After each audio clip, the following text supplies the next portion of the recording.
Welcome to this episode of the Million Dollar Mastermind, where we get real world insights on winning from people who have accomplished amazing things. I'm your host, Larry Weidel, and let's get going. I'm just curious how you would define what you were attracted to early on growing up, and what grabbed your attention of what you thought you would like to do and how that compares with what you're doing now. Yeah, I mean, that's two questions. Question one is, I was interested in music, and I studied music post-secondary as a bass player, and I played in bands and battle of bands and things like that. But then at a young age, I got this exposure to music writing and journalism. And then it felt like I was kind of juggling both. So am I going to be a player? And I actually leaned more towards the business side of it because I liked the media. I liked the advertising. I liked the content. I liked the writing more than I liked the practicing and playing live. So choosing, and again, this is, what would have been senior high school for American audiences, but we call it SAGEP up here, which is great. After grade 11, you do 2 or 3 years of this. It's almost like pre-college study. I realized there that I really wanted to be in the music business, not just playing music. So that was one thing. And that was always, I remember being really young and reading Circus Magazine and not looking at whether or not it was Gene Simmons from Kiss on the cover or Jim Morrison from the Doors, but I'd be looking at the byline. Like, who's this person who got to sit down with all these fans? So I was really attracted to the storytelling component of it from, as long as I could remember. Irony of irony being the fact that I was able to eventually in my career write a cover story on Gene Simmons of Kiss for Circus Magazine. So that was a nice little hat tip to the work that I did. Yeah. Now, when you say what drove you, I can only really reflect on it by reflecting on it. I believe in general, what drives people are 3 things: fame, power, and money. It could be all 3. I believe that one always dominates. And by the way, when I say fame, I want to put it into a bit of a definition. Fame is really not about, TikTok fame or YouTube fame. What I mean by that is somebody who wants their ideas to get a lot of attention. And I think that if I were to create the hierarchy for myself, fame, money, and power was kind of my model. That I just wanted my ideas to reach as broad of an audience as possible. But it was also very important for me to have a financial outcome of it. And power is, really a byproduct for me. I think power-driven people are more CEO-based, where they're jumping from company to company, or government. A politician would fit the model a lot better for being a power-driven type of persona. So for me, it wasn't the celebrity fame. It was just the ideas. Seth Godin likes to call them getting your ideas to spread. So that was, again, part of me from my early teens into this moment very much drives me. If I have a podcast with an interesting guest, I want as many people as possible to hear about it. And that's what drives me. I do also care about money and finance. There's some people who don't, and they're really driven by one. And I believe that most people are driven by one thing. So if I had to choose one, I would say fame, but the outcome of doing it well has been a little bit of the others. And so how did you evolve into the position, your first serious business position? How did that work? I think, again, you talked about personalities and personas. I created it. I just created it. I was writing for a very large national teen magazine, the glossy classic teen magazine. The owner went a bit sideways, or the publisher went a bit sideways. I felt like I can't be unemployed at the age of 19. This is too much fun. Right? I mean, my friends are buying concert tickets and I'm backstage. Right? This is fun. You don't want to mess that up. They're buying concert tickets and tapes and CDs and albums, and I'm getting them for free from the record company. This is great. And I realized very early that Dan Sullivan, the strategic coach, talks about this in terms of allowance. Right? I was relying on this publisher for my allowance. Hey, publisher, I wrote this article. Can I have some money? When I realized once you really transform and think about being an entrepreneur, meaning I am now taking full responsibility for what's going to happen to me on any of those levers, power, fame, money, whatever it's going to be. that was really transformative for me. And I decided I'm going to set my own course and I'm going to live and die by the success that that generates. Now, again, being older, it's not self-made. It's not alone. There's Right. partners and family and community and individuals that take chances on you and give you opportunities. But I realized very quickly, because future in life, from the moment I did take jobs where I was an employee on a salary, and it never stuck. It never clicked with me, because I kept just going back to this idea that I want to have, I wanted my potential to be more unlimited. Not that you can't find an unlimited potential within an organization. Most people can. I couldn't. I wasn't finding that. So it's just that entrepreneurship, that feeling I can do my own thing and do it better as long as I have the right people surrounding me. That was the major catalyst in all of this. I didn't want to ask anybody for the allowance. When did you come? These are realizations that you have to be at a certain level down the road before the light bulb goes on. And usually it's in jobs where you're working and following decisions people are making that are not that sharp, and you say, wait a minute, there's a better way. Yeah, there's a better way, and this is not going to work. I'm not excited about going down this, wasting my time on this project, but it's not my call, and so you want to get to where you're calling the shot. And how did you get, let's just back it up a little bit. How did you get to this point where you're writing for teen magazines at 19 years old? I mean, yeah. There's a little history in there too. There's always history and stories, for sure. I mean, look, this is going to sound capitalistic or very money driven, and it's not. But I remember being very young and thinking that I wanted to be a millionaire by the time I was 18, which I did not. That goal did not happen. So we talk about, like, what is it in you? And I don't know that I could even tell you at 9 or 8 years old what $1 million meant. Right. I think that what it meant was I wanted freedom and choice, but that was the framework I used. So, when my friends, by 18, I wanted to be a millionaire by the time I was 18. That's what I was. It didn't happen. I'm not even by a long shot. It happened way later. It's kind of a ballsy thing for a kid, especially when you're 10 years old. Yeah. Especially when you're in Canada, good Lord. Well, lots of opportunities up here. I've got to bust your balls a little bit. Yeah. But you know what? Part of the analogy of why I went into publishing my own magazines and the strategy that we deployed with me and my business partner was, it was very much aligned with what you're saying. We wanted to be a big fish in a small pond. It was much easier for us to do that. So that's another strategy we can talk about, a little bit later. But getting back to the mag, so I had always taken on work, whether it was, again, at the time, delivering newspapers when I was very young, to then working in a magazine store when I was very, very young. I always held these jobs, frozen yogurt, retail, you name it.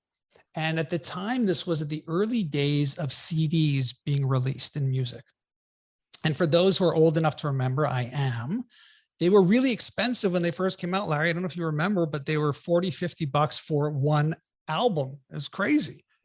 And there was a local individual, I don't even know how I met them, who basically decided that they were going to set up the Blockbuster of renting music. Yeah. Not necessarily realizing that the copyright on that is very different from video rentals, and you can't do that. Yeah. So this was great. You pay a couple bucks, you take the CD home, you copy it for yourself. Life is great. You listen to it and then you have a copy of it. And in very early days of this technology. Now, because of the home I grew up in, we came from an average middle-class family, 4 boys, and my parents would always give us one gift that we could share, hoping that we'd both get along, and also it was very easy way to save money. So they would buy us things like Pong and Atari. And then when those first computers came out, they bought us one of those. And I offered this person that I would basically database or catalog their whole collection. And again, we're not talking about sophisticated database. We're talking about word processing, just do it, so they could see what they have in the store, and if it's in, if it's out, or whatnot. And if the deal was, pay me a couple bucks, or I'll just grab whatever CDs I want at the end of the day. And we did a deal like that. Eventually, the person caught a cold and said, can you help me out at the store? And I'd help out a little bit there. This person went on to meet someone else who was involved in this magazine. And because of my role, this person didn't know how to type. And so they had said, can you just type these articles that I'll read to you that they would longhand write? And so we did that for a while, and I had a lot of fun doing this. We got free tickets and free music stuff. It was great. And as a thank you, they invited me to go with them to Toronto. They were interviewing an artist or going to see some artist, I don't remember. And on the road, on the way there, they had one of the earlier mobile phones, got a call that Tommy Lee from Motley Crue was in town. And person looked over and said, why don't you take a run at doing the interview? So I did the interview, said, well, why don't you write up the article? I wrote it up. And the person submitted as their own work. I was totally fine with this. It was just a great experience. But the editor recognized that it wasn't really their work. And that's when I was introduced. And the publisher at the time was really cool. They basically said, what would be greater than a teen magazine having a teenager write for them? And so wow. I got this gig. So I had all these intersections happening. It really is a moment where, you luck out, you're in the right place, right time, but you take advantage of the situation, you demonstrate your skills. But it's a culmination of me being really passionate about music, me having a high knowledge base, me enjoying writing and reading, me having the skills on the computer. And what's most fascinating is that my friends who I had from the music industry for many decades, and when I switched over to marketing and media, they were always shocked at this. Like, how did you do this? I'm like, it was all there. I mean, it's all there when you look back. It seems weird when it's moving forward, but when you look back, a lot of these skills and competencies and passions seem very obvious to where it is today.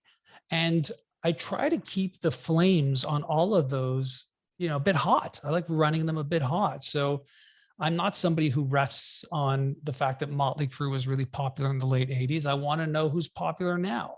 I want to go back and listen to other genres. And I believe that exploration and my passion of music leads me to create better work, much in the same way as technology. The more technologies I expose myself to and don't close my mind off to, the more opportunities have been about. So while everyone sits here panicking about, what's happening in the stock market and what's happening with NFTs and crypto, I'm very open to experimenting and trying different things, whether it's physically, investing in it and or just being tangentially involved in it, because I've seen enough to know that none of us really know.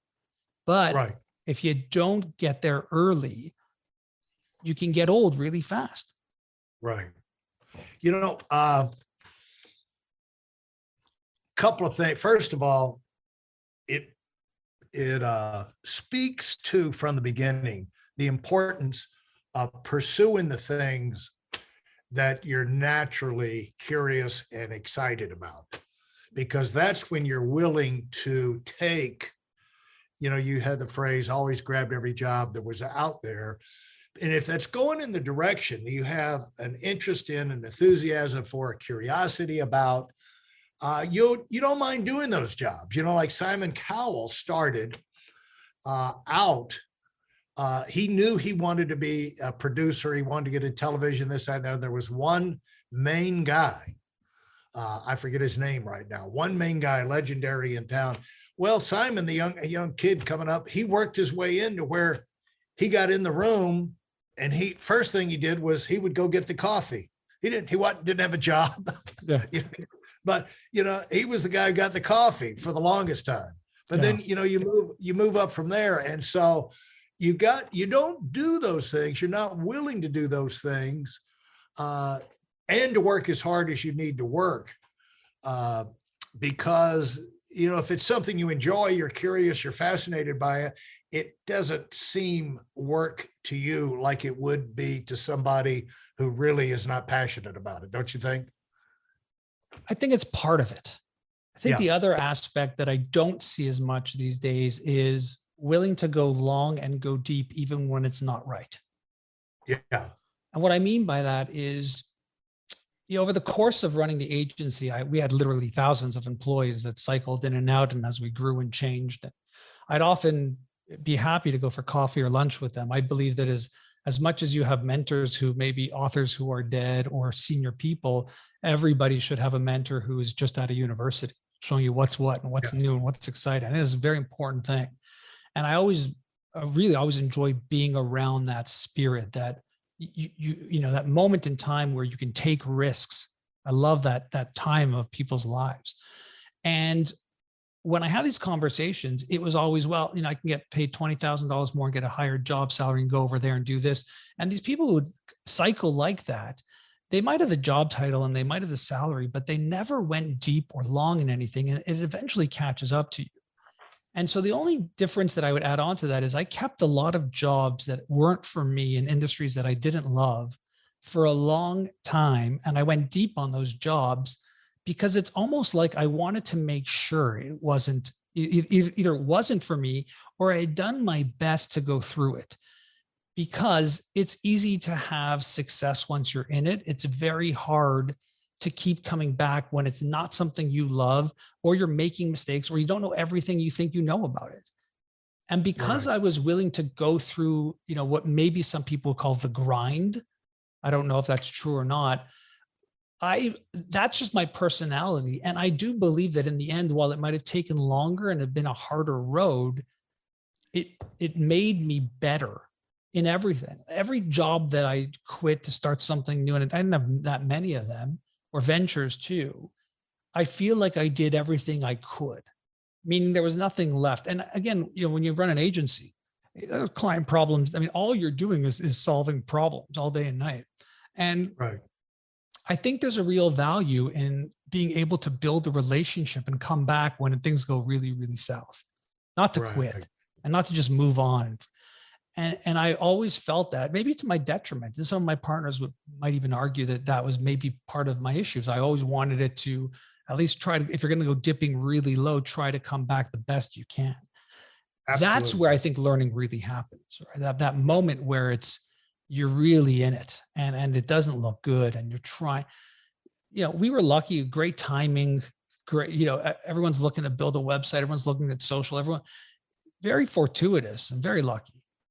But there were a lot of challenges and a lot of convincing and a lot of changing of the guards. And I feel that going through that was more learning and driving than just looking at the mountaintops, if you will. Right.